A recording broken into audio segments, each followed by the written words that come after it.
Halo, perkenalkan saya Reno Nabila Faradisa. Perkenalkan, saya Anisya Nur Hidayati. Perkenalkan, nama saya Lydia Celestina Murase. Di sini saya akan menjelaskan tentang anatomi normal dari sinus paranasal dan nasofaring. Baik, di sini saya akan menjelaskan tentang anatomi normal dari sinus paranasal. Sinus paranasal sendiri terdapat 4 sinus yang dikelompokkan berdasarkan lokasinya. Yang pertama itu ada sinus frontal, yang kedua ada sinus maxillaris, yang ketiga ada sinus etmoid, yang keempat ada sinus. Sinus frontal sendiri terletak di dalam tulang frontal, tepat di atas mata. Kedua ini ada sinus maxillaris. Sinus maxillaris sendiri terletak di dalam tulang maksila atau tulang putih di kedua sisi hidung. Yang ketiga ini ada sinus etmoid. Sinus etmoid sendiri terletak di antara mata di dalam tulang etmoid. Sinus ini terdiri dari beberapa rongga kecil yang disebut sel etmoid. Yang keempat ini ada sinus sphenoid. Sinus ini terletak di dalam tulang sphenoid, di belakang rongga hidung dan di bawah kelenjar sinus. Berikut ini adalah potongan anatomi seksional dari sinus paranasal beserta keterangannya. Baik, yang pertama ini ada anatomi dari nasofaring. Nasofaring adalah bagian atas faring atau tenggorokan yang terletak di belakang hidung dan di atas langit-langit perut atau platum. Nasofaring sendiri merupakan bagian terpenting dari sistem pernapasan serta berperan dalam fungsi pendengaran dan kekebalan tubuh. Baik, pada kesempatan kali ini saya akan menjelaskan terkait klinis sinusitis. Nah, definisi dari klinis sinusitis sendiri adalah suatu peradangan pada mukosa yang melapisi sinus paranasal. Kondisi ini dapat terjadi akibat adanya infeksi, alergi, atau faktor lingkungan tertentu yang menyebabkan penyumbatan dan peradangan pada sinus.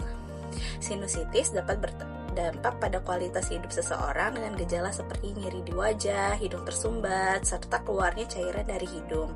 Juga dapat mengganggu aktivitas sehari-hari, terutama jika terjadi secara berulang dan berkepanjangan.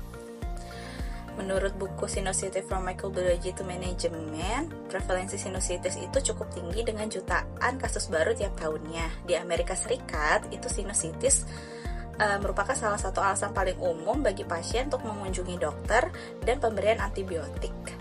Di Indonesia, meskipun data spesifik mengenai prevalensi sinusitis masih terbatas, kondisi ini tetap menjadi masalah kesehatan yang signifikan.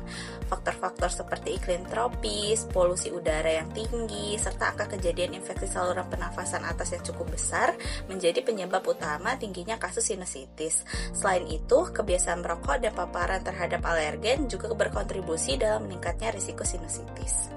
Sebuah penelitian di Rumah Sakit Umum Pusat Dr. Muhammad Hussein Palembang menunjukkan bahwa 295 pasien yang menjalani CT sinus paranasal sebanyak 33% itu didiagnosis sebagai sinusitis kronis. Sinusitis sendiri itu diklasifikasikan menjadi 2. Yang pertama ada sinusitis akut. Nah, gejalanya itu berlangsung kurang dari 4 minggu. Nah, biasanya disebabkan oleh infeksi virus, bakteri, ataupun jamur. Gejala yang sering muncul itu meliputi hidung tersumbat, nyeri di wajah, sakit kepala, serta keluarnya sekret nasal. Sinusitis ini umumnya membaik dengan sendirinya atau dengan terapi simptomatik. Tetapi jika disebabkan oleh infeksi bakteri, maka antibiotik yang akan diberikan. Yang kedua ada sinusitis kronis. Nah, gejalanya itu berlangsung lebih panjang, kira-kira 12 minggu. Kondisi ini sering dikaitkan dengan peradangan jangka panjang akibat alergi, iritasi, ataupun infeksi yang berulang. Faktor resiko seperti polip hidung, deviasi septum, serta gangguan imunitas dapat memperburuk kondisi ini. Sinusitis kronis sendiri tidak selalu menunjukkan gejala infeksi akut seperti demam, tetapi seringnya itu menyebabkan hidung tersumbat dan gangguan penciuman. Ada beberapa gejala umum sinusitis yang perlu kita kenali. Yang pertama itu hidung tersumbat yang berkepanjangan. Yang kedua, keluarnya cairan dari hidung. Ketiga itu rasa tekanan dan nyeri wajah, terutama pada daerah mata dan dahi. Keempat itu gangguan penciuman atau hilangnya kemampuan mencium. Yang kelima itu ada demam ringan. Dan keenam itu sakit tenggorokan akibat postnasal drip atau cairan yang mengalir ke belakang tenggorokan. Menurut referensi yang saya gunakan, ada beberapa faktor yang meningkatkan resiko terjadinya sinusitis. Yang pertama itu infeksi saluran pernafasan atas yang menyebabkan penyumbatan sinus. Yang kedua, itu ada alergi yang memicu peradangan pada mukosa sinus. Yang ketiga, paparan polusi udara, asap rokok, ataupun zat iritasi lainnya. Yang keempat, ada kelainan anatomi seperti deviasi septum ataupun polip hidung. Kelima, ada penyakit kronis seperti asma. Dan keenam, gangguan imun yang membuat tubuh itu lebih rentan terhadap infeksi. Selanjutnya, diagnosis dan penanganan sinusitis. Nah, diagnosis sendiri itu biasanya pemeriksaan klinis yang dilakukan oleh dokter dengan menilai gejala pasien. Selanjutnya, rinoskopi atau endoskopi untuk melihat kondisi dalam sinus serta pencitraan seperti CT scan atau MRI jika diperlukan. Terus, penanganannya itu biasanya jika memerlukan terapi medis itu pemberian dekondestan untuk membantu mengurangi pembengkakan, antihistamin itu jika sinusitis itu disebabkan oleh alergi, dan pemberian antibiotik jika sinusitis itu disebabkan oleh bakteri. Selanjutnya ada terapi rumahan. Nah, terapi rumahan ini biasanya direkomendasikan menghirup uap air hangat untuk melembabkan saluran pernafasan, minum air yang cukup untuk menjaga agar lendir itu tetap encer, dan penggunaan NaCl untuk membersihkan hidung. Selanjutnya ada tindakan bedah. Nah, jika sinusitis kronis ini tidak merespon pengobatan yang telah diberikan, maka biasanya operasi sinus endoskopi dapat dilakukan untuk memperbaiki drainase dari sinus. Baik, kesimpulannya sinusitis adalah kondisi yang umum terjadi, tetapi dapat sangat mengganggu aktivitas sehari-hari. Oleh karena itu, penting bagi kita untuk memahami faktor resiko, gejala, serta metode diagnosis dan penanganannya agar dapat mencegah atau mengelola kondisi ini dengan lebih baik. Jika dibiarkan tanpa penanganan yang tepat, sinusitis dapat berkembang menjadi kondisi yang lebih serius. Selanjutnya, rekan saya akan menjelaskan terkait klinis karsinoma nasofaring. Terima kasih atas perhatiannya. Saya akan menjelaskan tentang nasopharyngeal karsinoma atau kanker nasofaring. Kanker ini terdapat di bagian nasofaring, yaitu bagian atas tenggorokan yang terletak di belakang hidung dan di atas langit-langit mulut. Kanker ini berasal dari sel epitel yang melapisi nasofaring dan sering dikaitkan dengan infeksi virus Epstein-Barr. Ada beberapa tanda dan gejala pada kanker nasofaring, diantaranya epiktasis atau mimisan, obstruksi hidung atau tersumbatnya aliran udara pada rongga hidung, tinnitus atau kondisi telinga berdenging, berdengung, berdesis atau terdapat suara lain di telinga tanpa adanya suara eksternal, sefalgia atau sakit kepala, gangguan pada syaraf kranial, diplopsia atau penglihatan ganda, dan peningkatan ukuran kelenjar getah bening. Sampai saat ini, belum diketahui penyebab pasti terjadinya kanker nasofaring. Namun, terdapat beberapa faktor resiko yang diduga dapat meningkatkan kemungkinan terjadinya kanker nasofaring. Di antaranya yaitu faktor genetik, infeksi virus Epstein-Barr, konsumsi makanan yang diawetkan seperti ikan asin, makanan yang berfermentasi, dan makanan yang mengandung karsinogenik lainnya. Kemudian merokok dapat meningkatkan anti-EBV pada tubuh. Selain itu, sebagian besar studi epidemiologi juga menunjukkan bahwa tingkat resiko terjadinya kanker nasofaring meningkat 2 kali lipat pada orang yang memiliki gangguan saluran pernapasan.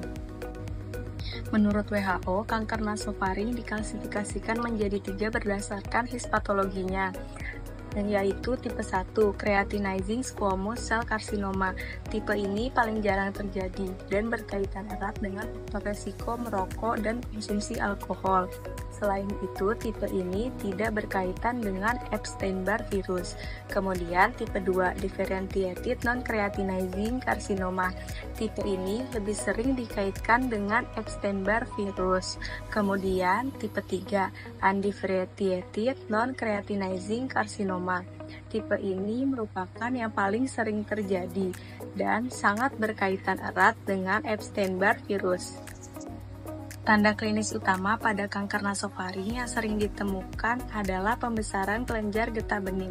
Pada saat hal tersebut terjadi, maka dapat dilakukan tes serologi untuk memeriksa Epstein-Barr virus pada darah. Kemudian, endoskopi pada nasofaring. Apabila ditemukan kelainan pada endoskopi nasofaring, maka dapat dilakukan biopsi pada jaringan. Lalu pemeriksaan CT scan dan MRI untuk melihat penyebaran kanker dan stadium pada penyakit. Bagaimana pengobatan pada kanker nasofaring? Setelah kanker nasofaring terdeteksi, langkah selanjutnya adalah tergantung pada stadium penyakit, kondisi pasien, dan faktor resiko lainnya. Penanganan pada kanker nasofaring umumnya adalah kombinasi antara operasi, kemoterapi, dan radioterapi. Yang pertama, terapi radiasi atau radioterapi. Radioterapi merupakan penanganan utama atau pengobatan utama pada kanker nasofaring, terutama pada stadium awal. Mengapa radioterapi merupakan pengobatan utama pada kanker nasofaring? Salah satunya adalah karena nasofaring merupakan organ yang letaknya sulit dijangkau.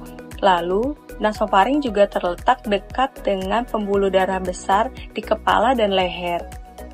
Selanjutnya adalah kemoterapi. Pengobatan kemoterapi dilakukan dengan menyuntikkan atau meminum obat yang bertujuan untuk membunuh sel-sel kanker.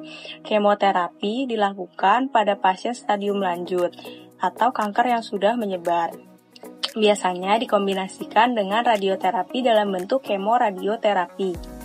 Lalu selanjutnya adalah operasi. Namun, pada kanker nasofaring, operasi sangat jarang dilakukan. Namun, pada kondisi tertentu, hal ini dapat dilakukan. Ada beberapa pencegahan pada kanker nasofaring yang dapat dilakukan untuk mengurangi faktor resiko. Di antaranya adalah mengurangi makan makanan yang diawetkan dan diasinkan, seperti ikan asin, makanan berfermentasi, makanan yang mengandung nitrosamin yang bersifat karsinogenik, karena dapat meningkatkan resiko kanker. Menghindari asap rokok, kemudian menjaga kebersihan agar tidak terinfeksi Epstein-Barr virus. Lalu, menjaga pola hidup sehat dengan cara rutin berolahraga dan makan makanan bergizi. Selanjutnya adalah deteksi dini dengan cara screening antibodi Epstein-Barr virus. Hal ini dapat dilakukan untuk membantu mengidentifikasi individu dengan resiko tinggi dan memungkinkan pengobatan lebih awal. Sekian penjelasan dari kami. Terima kasih sudah menonton dan semoga video ini bermanfaat untuk kita semua. Wassalamualaikum warahmatullahi wabarakatuh.